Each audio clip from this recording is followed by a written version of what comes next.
Hey guys, আসসালামু আলাইকুম। সবাইকে জানাই ঈদ উল ফিতরের শুভেচ্ছা এবং সবাইকে ঈদ মোবারক। আজকে আমি শেয়ার করবো আপনার সাথে আমার ঈদ উল ফিতরের দিনটা কেমন কাটলো এবং কিভাবে কি করলাম সবকিছু আজকে তুলে ধরবো আপনার সামনে। তাহলে চলুন শুরু করে দিই প্রথম থেকে ভিডিওটা। সকালে ঘুম থেকে উঠে হাতে ব্রাশটা নিয়ে চলে যাই ঈদগাতে। ঈদগাতে গিয়ে দেখি নামাজ পড়ার জন্য প্যান্ডেলগুলো বাঁধতেছে।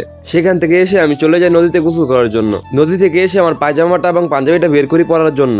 এখন হচ্ছে আমার রেডি হওয়া শেষ, তাই সকলে মিলে চলে যাচ্ছি ঈদগাতে নামাজ পড়ার জন্য। ঈদগাতে এসে দেখি অর্ধেক মানুষ আসছে আর অর্ধেক মানুষ আসা এখনো বাকি রয়েছে। আর আরেকটা কথা, আমাদের এখানে ঈদের জামাত ছিল 9টা বাজে। আপনাদের এখানে কয়টা বাজে ঈদের জামাত ছিল অবশ্যই এটা কমেন্ট করে জানাতে ভুলবেন না। আর যারা আমাকে ঈদে সালামি টালামি দেন নাই তারা সালামি হিসেবে একটা ফলো দিতে পারেন। এখন হচ্ছে 9টা বাজে গেছে, তাই এখন হচ্ছে নামাজের সময় হয়ে গেছে, তাই এখন জামাতের সহিত নামাজটা আদায় করে ফেলবো। আলহামদুলিল্লাহ এখন হচ্ছে নামাজ পড়া শেষ, তাই এখন শুরু করে দেয় কুশল বিনিময় এবং কুলাকুলি করা।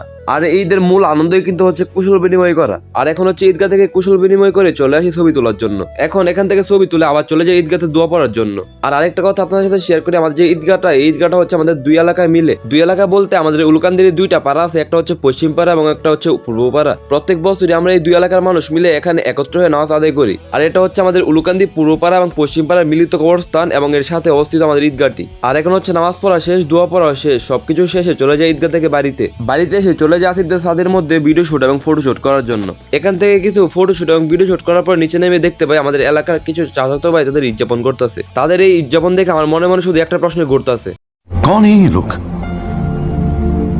कहां से आते हैं ये? এখন সবকিছু শেষে চলে গেছে আসিফদের বাড়িতে দাওয়াত খাওয়ার জন্য। আর আজকে এই ভিডিওটা শেষ করলাম এই দাওয়াতের মাধ্যমে। সবাই ভালো থাকবেন, সুস্থ থাকবেন, আল্লাহ হাফেজ।